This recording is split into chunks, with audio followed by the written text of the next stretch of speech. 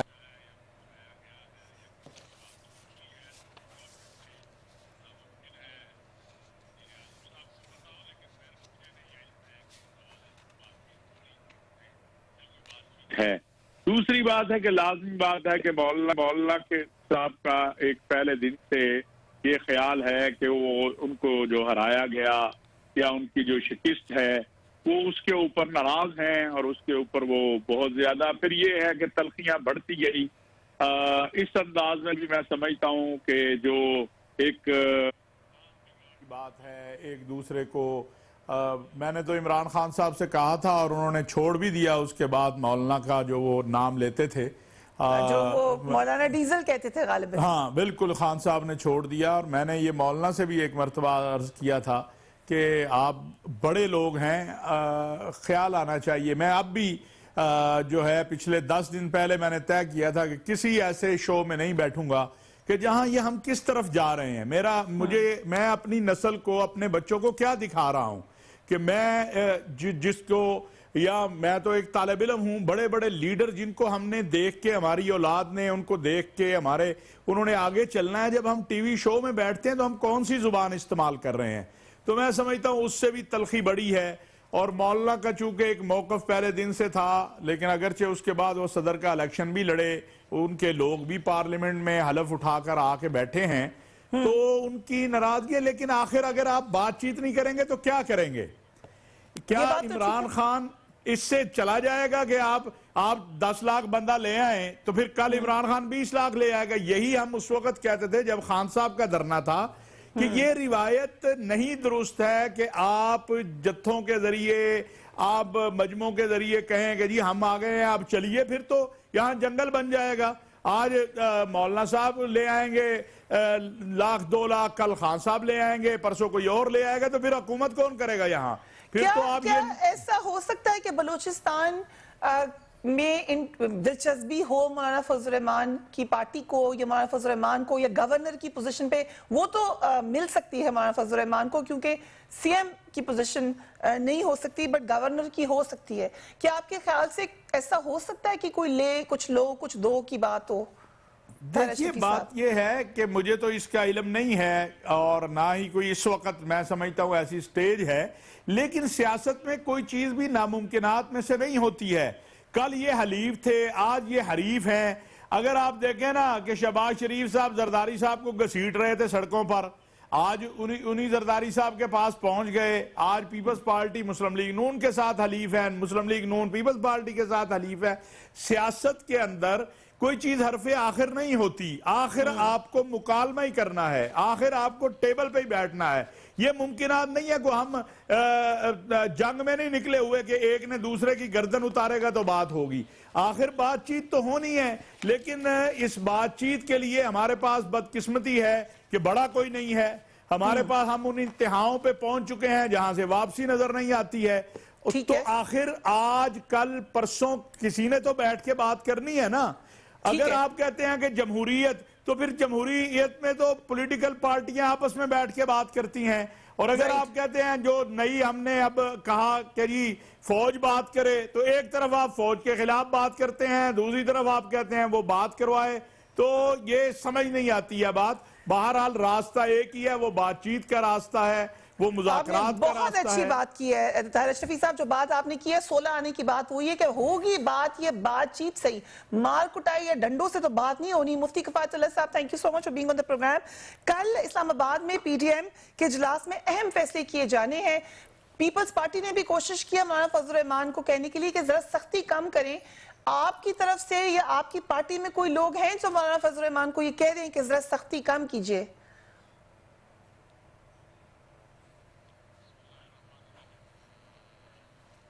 میں آپ کا شکریہ ادا کرتا ہوں، ایک اس وجہ سے کہ آپ کے حوالے سے ہماری بات قوم تک پہنچ جاتی ہے، اور ایک اس حوالے سے کہ آپ نے مولانا طاہر اشرفی صاحب کو بلایا ہے، تو خالصتاً ہو جائے گی اس سے قوم کو فائدہ ہو جائے گا. میں طاہر اشرفی صاحب کی خدمت میں ایک عرض کرنا چاہتا ہوں. اللہ تعالیٰ نے قرآن مجید میں فرمایا لیس البر بأن تأتوا البیوت من ظہورها. اس وقت وحی کے اترنے کے وقت عربوں میں ایک رواج تھا کہ وہ لوگ ایک خاص موقع پر اپنے گھر کے پچھلے حصوں سے گھروں کو آتے تھے, دروازے سے نہیں آتے تھے. تو قرآن مجید نے اس رواج کو غلط قرار دیا. اس نے کہا یہ کوئی نیکی نہیں ہے کہ آپ پچھلے دروازوں سے آئے, آپ جو معمول کا دروازہ ہے اس سے آئیں. یہ تو ایک آیت ہے, اور اس آیت سے فائدہ اٹھانا قیامت تک کے لوگوں کے لیے وہ فائدہ اٹھائیں گے.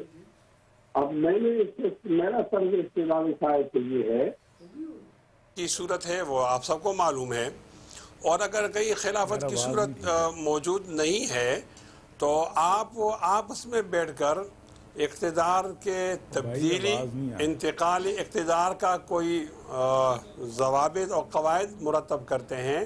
پھر تمام فریقوں کو ان قواعد اور ضوابط کا خیال کرنا پڑے گا. ہمارے ہاں جو اس دفعہ 2018 کا الیکشن ہوا ہے, اس الیکشن ٹھیک ہے مفتی صاحب, مجھے بہت خوشی ہے کہ آپ نے ہمیں سراہا اور آپ نے کہا کہ آپ چاہتے ہیں کہ طاہر اشرفی صاحب کی خدمت میں بات کی جائے تاکہ وہ آگے تک بھی پہنچ سکے, کیونکہ آپ کی آواز ہمیں اتنی کلیئر نہیں آ رہی ہے. ہم چاہ رہے ہیں وہ بھی ٹھیک ہو اور ایک بریک لیں تاکہ یہ بات طاہر اشرفی صاحب کو بھی پہنچے اور پھر پورے پاکستان تک پہنچے. اور ہم چاہیں گے کہ یہاں پہ کوئی ایسی بات ہو, کوئی پروڈکٹیو بات ہو, تاکہ معاملہ بہت زیادہ ایسی ڈگر پائے جہاں پہ مسئلہ ہونا شروع ہو جائے. We will take a break. بڑی اہم بات ہونی ہے یہاں پر رائٹ آفٹر بریک.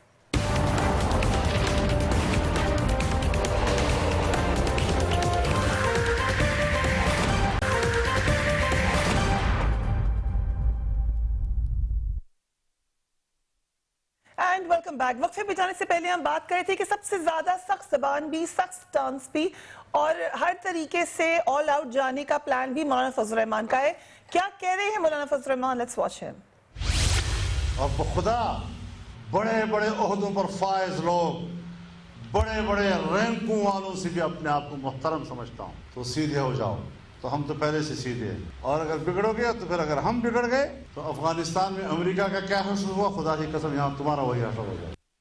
مفتی کفایت, آپ وقفے پہ جانے سے پہلے بات مکمل کر لیں اپنی. یہ جو اتنا سخت سٹانس ہے مولانا فضل الرحمان کا, سٹیٹ کے اگینسٹ آلموسٹ کہیں کہیں پہ لگتا ہے, اس پہ کوئی بات چیت ہوتی ہے اندرون خانہ کہ اس طرح کی زبان, جیسے ابھی علامہ صاحب نے بھی کہا کہ اتنی زبان نہیں سخت ہونی چاہیے.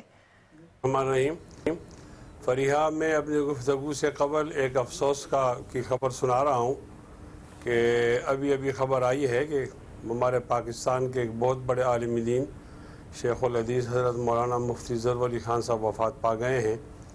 یہ ہمارے لیے بہت بڑا حادثہ ہے, صدمہ ہے.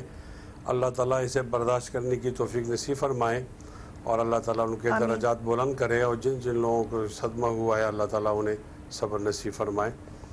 اس کے بعد میں آپ کا اس لیے بھی شکریہ ادا کرتا ہوں کہ آپ کے حوالے سے ہمارا موقف قوم تک پہنچ جاتا ہے, اور اس لیے بھی شکریہ ادا کرتا ہوں کہ آج کے پینل میں آپ حافظ طاہر اشرفی صاحب کو آپ لے آئے ہیں.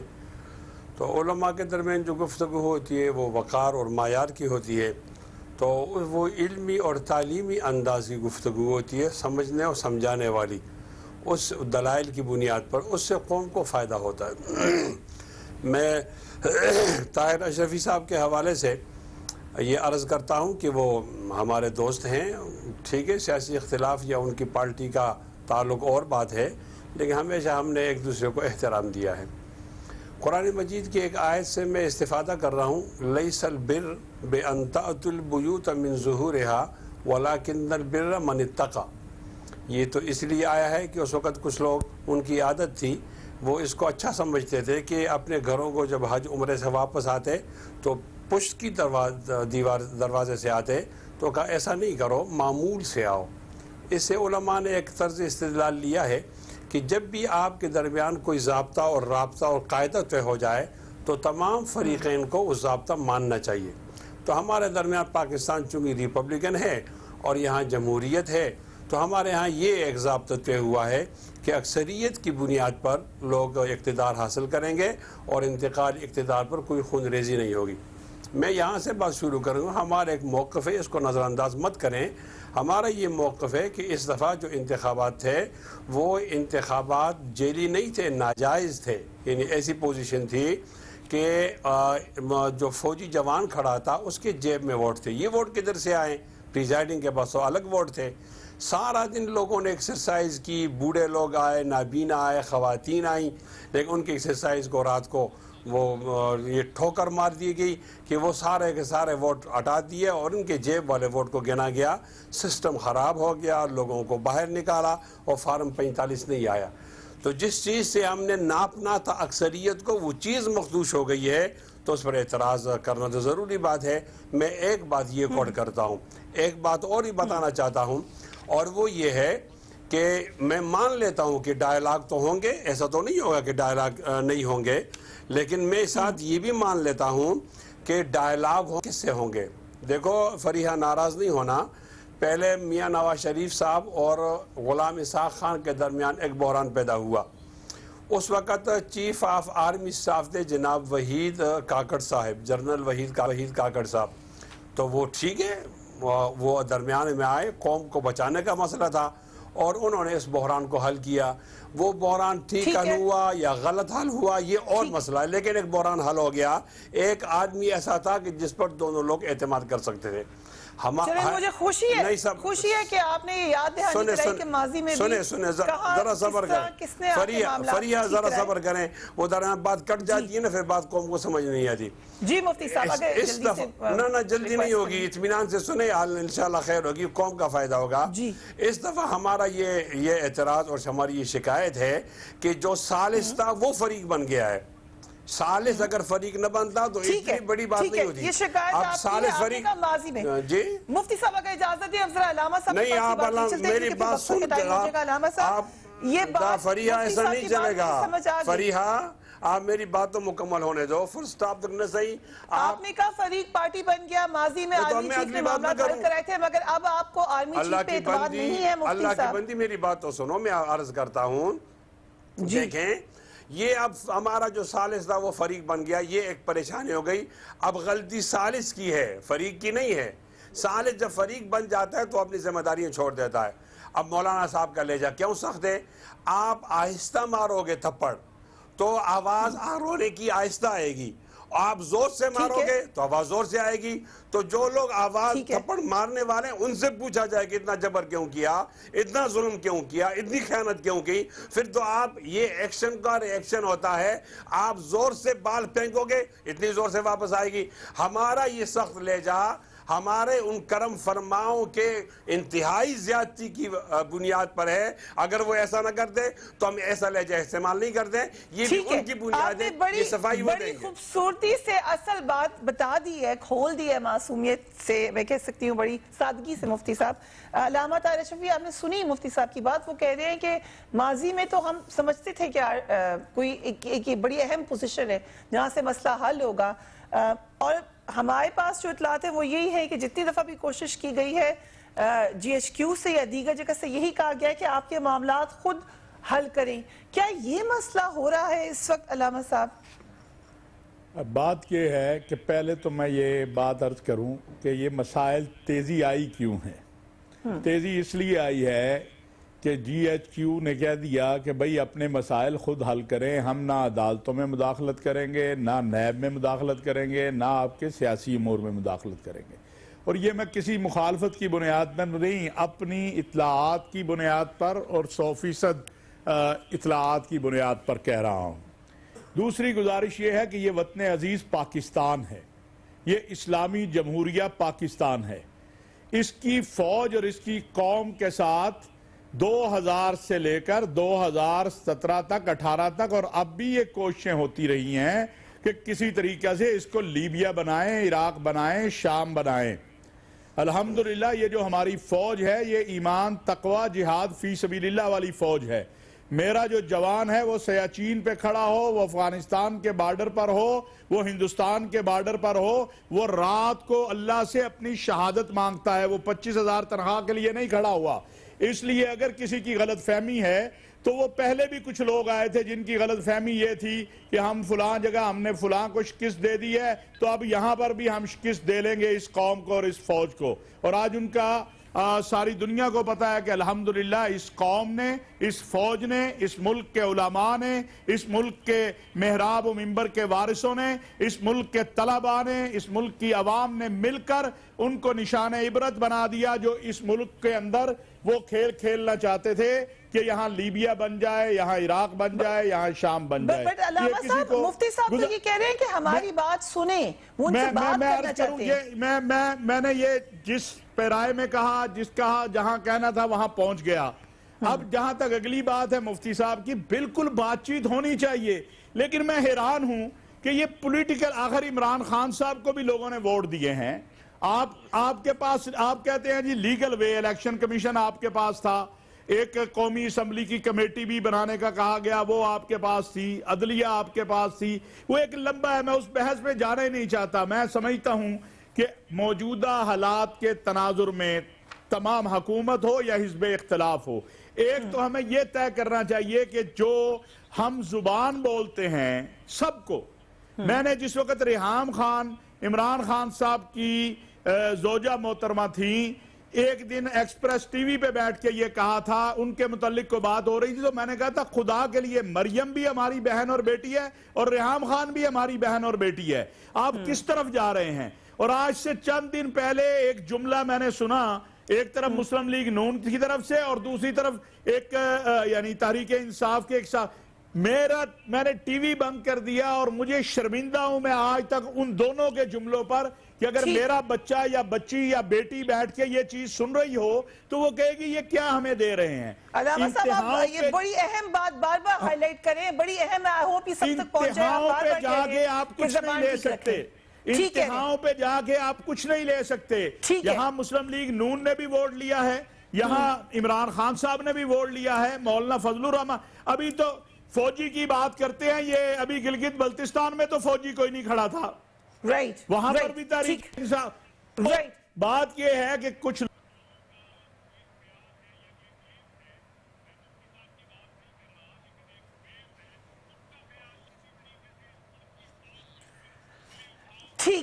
ٹھیک علامہ صاحب، انشاءاللہ اب اجازت دے رہے ہیں. ڈاکٹر طارق فضل چودھری بھی بڑی دیر سے بات سن رہے ہیں. یہ قوم، یہ فوج، یہ علماء، یہ مسجد، یہ مدرسہ، یہ عوام، ہم سب ایک ہیں. اور جو لوگ یہ تصور پیدا کر رہے ہیں وہ کل بھی ناکام ہوئے تھے، آج بھی ناکام ہوں گے انشاءاللہ. ٹھیک ہے، چلیں، آپ نے بڑی ایموشنل بات کی ہے آپ نے علامہ صاحب، اور اس میں ہم ایک بریک لے لیتے ہیں، پھر ڈاکٹر طارق فضل چودھری سے تفصیلاً پوچھتے ہیں. انتہاؤں پہ مت جائیں علامہ صاحب کہہ رہے ہیں، مگر انتہاؤں پہ تو پہنچ گیا ہے پولیٹیکل ٹیمپریچر. آگے کیا ہوگا؟ We will be back right after break.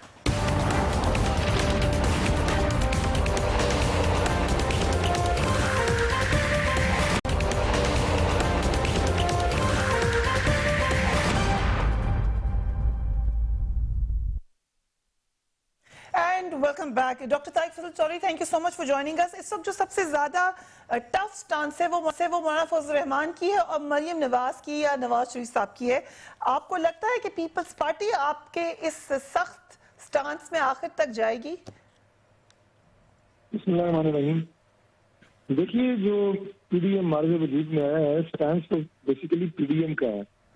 الفاظ ہر لیڈر کے اپنے ہوتے ہیں، ہر پارٹی کا اپنا ایک منشور ہے اور اپنا ایک سیاسی طریقہ کار ہے. لیکن جو بنیادی آپ دیکھتے ہیں کہ ہر پی ڈی ایم کی میٹنگ کے بعد ایک مشترکہ پریس کانفرنس ہوتی ہے اور اسے پی ڈی ایم کے جو اس وقت پریزیڈنٹ ہیں مولانا فضل الرحمان صاحب وہ لیڈ کر رہے ہوتے ہیں، اور ان کی آواز میں تمام پی ڈی ایم کی جماعتوں کی آواز جو ہے وہ شامل ہوتی ہے. کوئی اس میں ایسا نہیں ہے کہ ایک پارٹی جو ہے وہ کوئی سخت موقف اپنائے ہوئے ہے اور باقی جماعتیں کوئی اس سے متضاد موقف اپنائے ہوئے ہیں. ایسی بات نہیں ہے. جو 13 دسمبر کی ڈیٹ ہے وہ مریم نواز نے دی ہے، انہوں نے کہا آر یا پار ہے 13 دسمبر کو. نہیں، 13 دسمبر کا جلسہ وہ ان تمام پی ڈی ایم کے جلسوں کی کڑی ہے اور ان جلسوں کا ایک تسلسل ہے جو اس سے پہلے جلسے پی ڈی ایم کے مشترکہ پلیٹ فارم سے ہو چکے ہیں. اور یہ جلسے آج سے کوئی تقریباً 1.5 سے 2 ماہ پہلے مشترکہ طور پہ ان کا فیصلہ کیا گیا تھا. جو پی ڈی ایم کی اسٹیئرنگ کمیٹی ہے اس میں یہ تمام جلسے ڈسکس ہوئے. کچھ جلسے ایسے تھے جو پی ڈی ایم میں شامل جماعتوں نے اپنے طور پہ اپنے ایریاز میں رکھے ہوئے تھے لیکن جب پی ڈی ایم کا پلیٹ فارم بنا تو وہ جلسے بھی پی ڈی ایم کے جلسے قرار پائے اور پی ڈی ایم کی تمام قیادت نے ان سے خطاب کیا.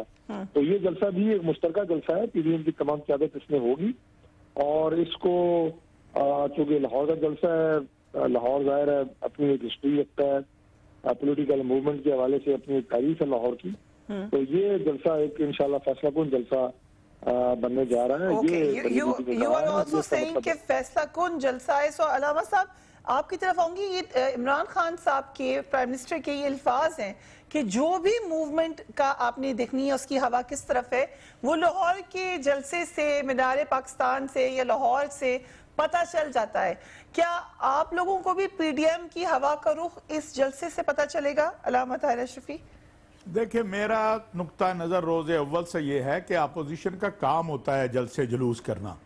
اپوزیشن اگر حکومت کی مخالفت نہ کرے تو وہ کس چیز کی اپوزیشن ہوگی؟ وہ تو پھر آپ کہتے ہیں فرینڈلی اپوزیشن ہے. اور عمران خان صاحب نے بھی لاہور میں جلسہ کیا تھا. میں لاہوری ہوں, لاہور کا رہنے والا ہوں. محترمہ بے نظیر بھٹو کی آمد کے بعد عمران خان صاحب کا وہ جلسہ جو ہے بلا شبہ ایک ایسا جلسہ ہے جس کو ابھی تک کوئی کراس نہیں کر سکا. اور ہیلو جی علامہ صاحب, اور دوسری گزارش یہ ہے کہ لازم یہ 11 جماعتیں ہیں, ان کا اگرچہ کرونا کی وجہ سے, میں تو سب کے لیے کہتا ہوں چونکہ میں خود اس سے گزرا ہوں اور اس کی جو تکلیف ہے اور اس کا جو ایک کرونا کی جو صورتحال ہے, میں نے تو یہ نہیں کہ ان کو کہہ رہا ہوں, میں تو سب حکومت سے بھی کہتا ہوں. اس دن صدر صاحب کی میٹنگ میں بھی کہا کہ خدا کے لیے سب لوگوں کو محفوظ بنائیں, ان کو اس سے بچائیں. لیکن حزب اختلاف نے اپنا جلسہ کرنا ہے, انہوں نے کہا ہے وہ کرے گی. لیکن میں سمجھتا ہوں کہ عمران خان صاحب ابھی تو مجھے دور دور تک کہیں جاتے نظر نہیں آتے, اور 14 دسمبر کو بھی عمران خان صاحب ادھر ہی ہوں گے اور وزیر اعظم ہی ہوں گے. اگر ان کے 126 دن کے دھرنوں سے نواز شریف صاحب نہیں گئے تھے تو یہ کیسے تصور کر لیا جائے کہ جناب ان کے جلسے سے وہ چلے جائیں گے؟ یہ ایک جدوجہد ہے, انہوں نے حزب اختلاف ہیں, انہوں نے اپنی جدوجہد کرنی ہے. عمران خان صاحب جو ہیں وہ حکومت میں ہیں, انہوں نے اپنا کام کرنا ہے, تو دونوں کو اپنا کام کرنا ہے. میں نہیں سمجھتا اس سے کوئی فرق پڑے گا. جو سوال آپ نے اٹھایا یہی سوال مفتی صاحب آپ کے لیے کہ 126 دن کے جلسوں سے, دھرنوں سے اگر نہیں گئی حکومت, آپ اس میں ایڈ کر لیتے ہیں مولانا فضل الرحمان بھی پہلے دھرنا لے کر آئے اور بہت بڑی تعداد میں لوگ آئے, اس سے بھی نہیں گئی حکومت, تو اب کیوں جائے گی؟ ذرا طاہر اشرفی صاحب کا کوئی قرضہ ہے نا, وہ چکانے ضروری سمجھتا ہوں.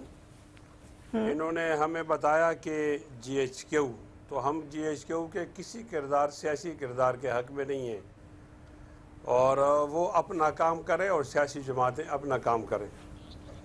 انہوں نے جو بہت زیادہ فضائل سنائے پاکستان کی آرمی کے, وہ ہمارے دل میں بھی ہیں. یعنی ہم تو چند جرنیلوں سے ناراض ہیں جو سیاست کرتے ہیں. سیاسی جرنیل اور پیشہ ور جرنیل میں تو فرق ہے. ہم راحیل شریف صاحب کا احترام کرتے ہیں, جہانگیر کرامت صاحب کا احترام کرتے ہیں. مفتی صاحب ود ڈیو ریسپیکٹ, آپ کیونکہ اجازت دے دیتے ہیں تھوڑا سا کھل کے سوال کر لینے کی, آپ لوگوں کا تو ہے مسئلہ, اگر آپ کو ہے مسئلہ پاکستان کے اداروں سے یا فوج, آپ کیوں چاہتے ہیں سب کو مسئلہ ہو؟ نہیں, اب علامہ طاہر اشرفی کو نہیں ہے, مگر آپ کیوں چاہتے ہیں کہ ان کو بھی ہو؟ ان کو سمجھانا ضروری, میرے بھائی ہے نا. لیکن ہر طبقے میں اچھے اور برے لوگ ہوتے ہیں. اگر آپ کہیں گے یحییٰ خان کا احترام کرو تو یہ مجھ سے نہیں ہو سکے گا, اور اگر آپ کہتے ہیں کہ یہ وہ ایوب خان کا, پرویز مشرف کا, اور یہ جو درمیان میں ضیاء الحق صاحب گزرے ہیں, تو یہ تو ہمارے احترام کے قابل لوگ نہیں ہیں. اچھے برے تو ہر میں ہوتے ہیں. اگر پاک فوج میں اس آدمی کو سلوٹ کرنا چاہیے جو بارڈر پر ہے اور جس کی وجہ سے ہم ہندوستان سے بچے ہوئے ہیں اور ہمارا ملک اللہ تعالیٰ کی نعمت محفوظ ہے, تو ساتھ آپ کو لال مسجد کا واقعہ بھی سامنے رکھنا چاہیے. 1953 میں ختم نبوت کی تحریک کو بھی سامنے رکھنا چاہیے, جس میں 10,500 لوگ شہید ہوئے. ماورائے عدالت بات, لاپتہ لوگ, یہ تمام چیزیں کو آپ سامنے رکھیں گے نا, آپ نیک و بد میں فرق کریں گے. میں آپ کو ایک عجیب بات سنانا چاہتا ہوں کہ یہ ہندوستان 7 گنا بڑا ہے، لیکن اس کو بلیک میلنگ کا ذریعہ تو آپ نے بتائیں. ہم کہتے ہیں جی آپ جمہوریت کا گلا نہ گونٹو، وہ کہتے ہیں فوج کے خلاف ہے، آپ غدار ہیں. ہم کہتے ہیں آپ کرپشن نہیں کرو، آپ جزیرے نہیں خریدو، وہ کہتے ہیں صبر فریاد ذرا صبر، تو وہ کہتے ہیں آپ ایسا نہیں ہے. نیک و بد میں فرق کرنا پڑے گا. اچھے فوجی جو ہیں وہ ہمارے لیے قابل احترام ہیں، جو جرائم پیشہ فوجی ہیں. اے انقلابی وقت تیری عظمتوں کی خیر، چوروں کا احترام کے اوپر نہیں آپ نہ چاہیں. میری بات سنیں، ایک منٹ، نہیں میری بات سنیں. فریاد ایسا نہ کریں، نہیں میں عرض کرتا ہوں، میں جواب دینا چاہوں گا. میری بات ہوگا، جرائم پیشہ وہ ہیں جو رات کی تنہائیوں میں جا کے کہتے ہیں کہ ہمیں نعروں دو. جرائم پیشہ وہ ہیں جو اقتدار میں حصہ مانگتے ہیں.